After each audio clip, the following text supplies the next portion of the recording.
Welcome dear students. आज हम एक नया चैप्टर स्टार्ट कर रहे हैं, वो है हमारा मेटल और नॉन मेटल। आगे के दो चैप्टर ऑलरेडी अपलोडेड हैं, chapter number 1 and chapter number 15। Okay, और उसके साथ साथ उसके पेपर सॉल्यूशन भी है डियर स्टूडेंट्स। अगर आप उतना करोगे you can get easily good marks. उसके बाद मेरी गारंटी आपके क्वेश्चंस नहीं आने वाले। ओके, तो चलिए फोकस करते हैं हमारे chapter number 3 metals and non metal. तो बेसिकली मेटल और नॉन मेटल की अगर हम बात करें फर्स्ट ऑफ ऑल, तो हम किसे मेटल कह सकते हैं, किसे नॉन मेटल कह सकते हैं। सब कुछ तो क्राइटेरिया होना चाहिए, यस और नो। तो हमारे साइंटिस्ट ने पहले अर्ली क्लासिफिकेशन यही किया कि हमारे पास जितने भी एलिमेंट है, ओके, आज हमारे पास अप्रोक्सीमेटली 118 एलिमेंट है। तो सबसे पहला अर्लीस्ट क्लासिफिकेशन यही हुआ है कि इन 118 एलिमेंट में से कितने मेटल्स हैं और नॉन मेटल है। तो सबसे पहले हम एक डिफरेंशिएट क्रिएट करेंगे स्टूडेंट्स, बिकॉज डिफरेंशिएट करने से हमें क्या होता है, हमारी स्टडी बहुत ज्यादा इजी हो जाती है। तो हम वही करेंगे, ओके, बिकॉज आपको डिफरेंशिएशन और कुछ एक्सेप्शन यहाँ से आ सकते हैं। क्लियर है बात? तो चलिए स्टार्ट करते हैं metal. Okay, metal and non metal, इसका हम डिफरेंस देखेंगे जिससे हमारे जो 3.1 एंड 3.2 इजीली हो जाएगी।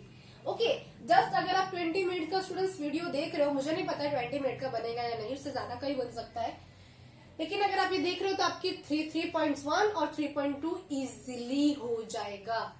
क्लियर है? चलिए देखते हैं। First of all metal.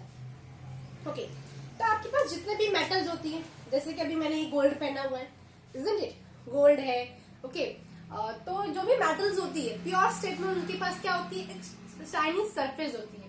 Okay, all the metals having a shiny surface in pure state, जितनी भी मेटल्स होती है उनकी शाइनी सरफेस होती है इन प्योर स्टेट। कौन से स्टेट में? इन प्योर स्टेट। और इस प्रॉपर्टी को हम कहते हैं लस्टर प्रॉपर्टी। क्या कहते हैं डियर स्टूडेंट्स? Lustre property. और ये कौन शो करते? ये मेटल शो करते। कौन शो करते? मेटल शो करते। इज इट क्लियर कि metal having a shiny surface in pure state and this property is called lustre property. Okay, जबकि हमारी जो नॉन मेटल है, मैं आपको नॉन मेटल की एग्जांपल बताऊं, आपका कार्बन, सल्फर, आपने देखा होगा इसमें कोई शाइनी सरफेस नहीं होती। ओके, तो they have no shiny surface, they have no shiny surface, कोई शाइनी सरफेस नहीं होती। मतलब कि जो भी नॉन मेटल होते हैं वो क्या होते हैं? नॉन लस्ट्रस होते डियर स्टूडेंट्स। क्या होते? Non lustrous. लेकिन यहाँ पे एक एक्सेप्शन है। एक्सेप्शन को हम गुजराती में क्या कहते हैं डियर स्टूडेंट्स? अपवाद। बिकॉज अपवाद के बिना हमारी केमिस्ट्री अधूरी है। तो यहाँ पे मैं वो अपवाद लिख देती हूँ, वो है हमारा आयोडीन। आयोडीन एक ऐसी नॉन मेटल है जो उसके प्योर स्टेट में काफी ज्यादा लस्ट्रस होता है। Okay, iodine. ऐसे तो नॉन मेटल क्या होती है? नॉन मेटल की कोई शाइनी सरफेस नहीं होती, वो नॉन लस्ट्रस होते हैं। लेकिन जो आयोडीन है वो उसकी एक बहुत अच्छी सरफेस पे शाइनी सरफेस होती है, तो वो आयोडीन लस्टर प्रॉपर्टी रखता है। Is it clear? नेक्स्ट, सभी metals, all the metals are generally hard. All the metals are कैसी होती है डियर स्टूडेंट्स? जनरली हार्ड होती है। ओके, ओके, और ये जो हार्डनेस का जो कैरेक्टरिस्टिक्स हम बात कर रहे हैं, हर एक मेटल में डिफरेंस होता है। Okay, varies from the metal to metal. But यहाँ पे भी कुछ एजम्पशन है। ओके, कि जो हमारी लिथियम, सोडियम, पोटाशियम मेटल इतनी डियर स्टूडेंट सॉफ्ट है, इतनी सॉफ्ट है कि you can easily cut with a knife. है तो मेटल, ओके, है metal. All the metal generally hard होती है, लेकिन जो लिथियम, सोडियम, पोटेशियम है ये काफी ज्यादा सॉफ्ट होती है। आप इसे इजिली कट विथ नाइफ के साथ कट कर सकते हो। स्टूडेंट्स, आता है 1 मार्क का क्वेश्चन होता है कि which of the following metal can B cut with the knife. तो अगर आपको लिथियम, सोडियम, पोटेशियम इन तीनों में से कोई एक भी मिल रहा है तो वो आपका करेक्ट आंसर होगा। Okay, non metal is generally brittle कैसा होता है डियर स्टूडेंट्स? जनरली ब्रिटाइल होता है, मतलब if you applied enough pressure. Brittle का मतलब क्या होता है? If you applied enough pressure it will the break into the pieces. अगर आप इनफ प्रेशर अप्लाइड करते हो तो पीसेस में ब्रेक डाउन हो जाएंगे। जैसे आपके पास एक कॉल है, आपने हैमर से ब्रेक किया तो क्या हो जाएगा? स्मॉल पीसेस में वो कन्वर्ट हो जाएगा। बट यहाँ पे भी एक एक्सेप्शन है, allotrope of carbon. Allotrope of carbon, अब आप कहोगे मैम ये एलोट्रॉप क्या होता है? Carbon can be exist in the nature more than one form.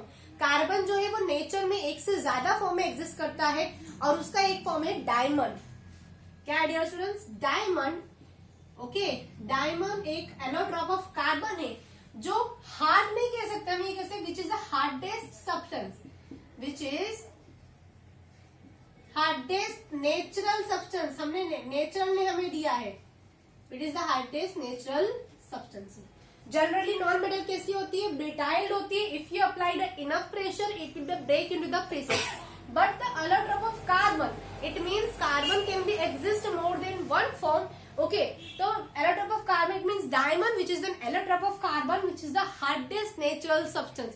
जो इतना ज्यादा हार्डेस्ट नेचुरल सब्सटेंस होता है, और अगर इसकी मेल्टिंग पॉइंट की बात की जाए तो it's having a high melting point. इसका बहुत ज्यादा हाई मेल्टिंग पॉइंट होता है बिकॉज इसका स्ट्रक्चर ही हार्ड है, तो ऑब्वियसली उसे मेल्ट करने में ज्यादा टेम्परेचर हमें देना पड़ेगा। ओके, ज्यादा टेम्परेचर दे रहे हैं जिसकी वजह से क्या होता है? इसका जो मेल्टिंग पॉइंट होता है वो काफी ज्यादा होता है। The ability of metal, the ability of metal can be beat into thin sheets, can be beat into thin sheets। Okay, metal के पास एक एबिलिटी होती है कि वो क्या बना सकते हैं? उनकी पतली पतली शीट्स बन सकती है, और इस प्रॉपर्टी को हम कहते हैं मैलेबिलिटी। क्या कहते हैं डियर स्टूडेंट्स? मैलेबिलिटी कहते हैं। याद रखिएगा, अगर आपको एक मार्क में क्वेश्चन है the ability of metal can be beat into thin sheets, अगर आप मेटल को बीट करते हो तो एक पतली पतली शीट्स में फॉइल में कन्वर्ट हो जाती है, और उस प्रॉपर्टी को हम कहते हैं मैलेबिलिटी। जिस तरह से आपको पता है हम हमारी स्वीट डिशेस को डेकोरेट करने के लिए सिल्वर फॉइल का यूज करते हैं, सिल्वर शीट का यूज करते हैं। ओके, गोल्ड कह सकते हो, गोल्ड शीट का यूज कर सकते हैं, और हमारे खाने को ज्यादा देर तक गर्म रखने के लिए हम एल्यूमिनियम फॉइल का भी यूज करते हैं। तो उसमें क्या हुआ? The ability of metal can be beat into thin sheets. Metal के पास ऐसी एबिलिटी है कि आप उसको थिन शीट में कन्वर्ट कर सकते हो, और उस प्रॉपर्टी को हम कहते हैं मैलेबिलिटी। क्लियर है? जबकि नॉन मेटल्स क्या होते हैं? Non metals are non malleable. Non metal के पास ऐसा कोई भी कैरेक्टरिस्टिक्स नहीं है। Non metals are non malleable. Non metal के पास ऐसा कोई भी कैरेक्टरिस्टिक्स नहीं है। यहां तक का क्लियर है? अगर आपको स्क्रीनशॉट लेना है तो आप स्क्रीनशॉट भी ले लीजिए, और जो एक्सेप्शन है वो खास याद रखिएगा कि नॉन मेटल, आयोडीन तो नॉन मेटल है लेकिन it having a shiny surface, lustrous property रखता है। इसी तरह से जो मेटल जनरली हार्ड होती है, लेकिन लिथियम, सोडियम, पोटेशियम इतनी मेटल इतनी सॉफ्ट होती है you can easily cut with a knife. आप नाइफ से इजिली इसे कट कर सकते हो। देखा स्टूडेंट्स हम कितने इजी वे में पढ़ रहे हैं। ओके, आपके दोनों पार्ट इसमें अच्छे से डिफरेंशिएट भी हो जा रहे, और आपको आई होप ये वीडियो पसंद आ रहा होगा।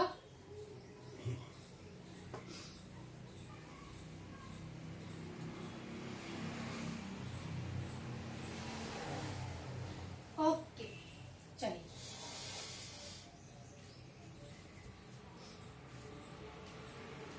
नेक्स्ट प्रॉपर्टी के बारे में बात कर लेते हैं।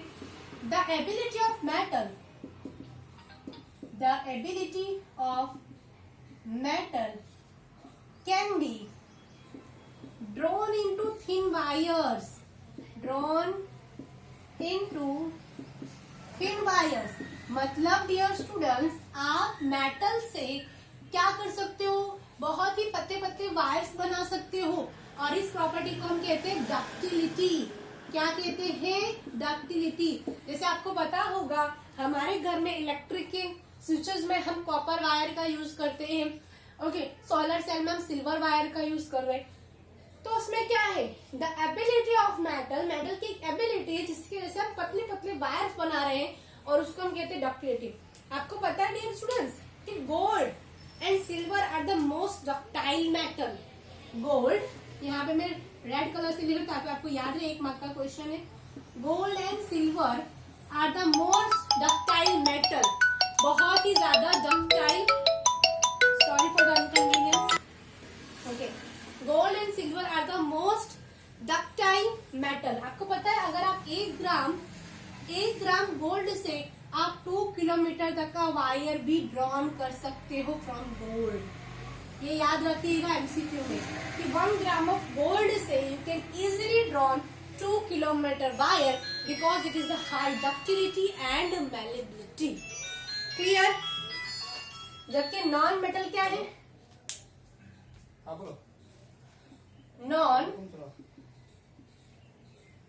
Non metal are non malleable. Non metals क्या है? Non metals are the non malleable. वो क्या होते हैं? नॉन मैलेबल होते हैं। Is it clear? चलिए एक और कैरेक्टरिस्टिक देख लेते हैं। जैसे आपको पता है कि यहाँ पे हम अपने घरों में जो यूटेंसिल यूज करते हैं, उस यूटेंसिल्स में अगर आप कुक कर रहे हो फूड को और आपने अपना जो स्पून है, ओके, आपका जो स्पून है मैंने कुछ इस तरह से बनाया हुआ है, आपको जो स्पून आपने रखा हुआ है रख के आप भूल गए और जैसे आप टच करते जाते हो आपको क्या हो जाता है? आप बर्न हो जाते हो, ओके, गर्म लगता है। बिकॉज मेटल के अंदर क्या होता है? Metals are the good conductor of heat, metals are the good conductor of heat and electricity. Metal एक बहुत अच्छे कंडक्टर है, मतलब कि अपने पास से, कंडक्टर का मतलब क्या होता है? अपने पास से हीट को और इलेक्ट्रिसिटी को पास करते। तो metals are the good conductor of the heat and electricity. Clear है? जबकि नॉन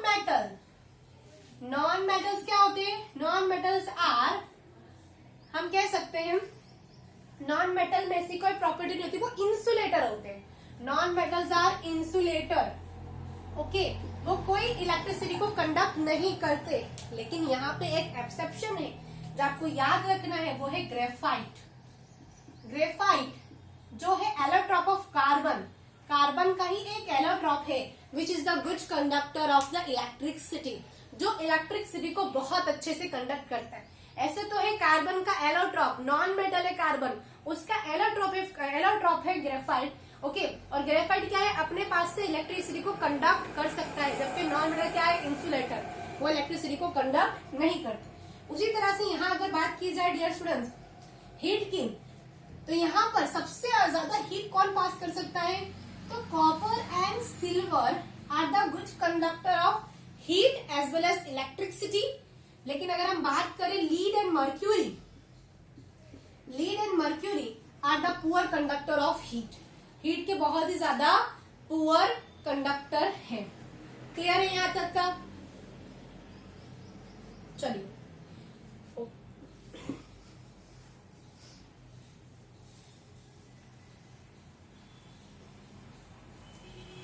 अभी एक और प्रॉपर्टीज रह गई है, वो देख लेते हैं।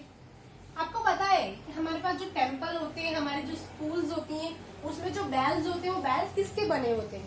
बेल किसके बने हुए होते हैं? मेटल के बने हुए होते हैं। यस और no? Because the ability of metal can be produce a ringing sound when striking a hard surface. Okay, the ability of metal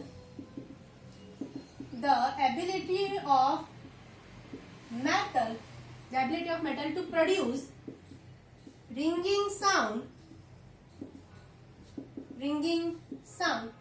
when striking a hard surface। जब आप उसे कोई हार्ड सरफेस पे स्ट्राइकिंग करते हो तो उसमें से एक रिंगिंग साउंड प्रोड्यूस होता है। और मेटल की इस प्रॉपर्टी को हम क्या कहते हैं? इस प्रॉपर्टी को हम कहते हैं सोनोरस। क्या कहते हैं? सोनोरस। मतलब मेटल्स के हमारे जो टेम्पल्स होते हैं, स्कूल्स होते हैं, उसमें जो बेल्स होती है मेटल की बनी होती है।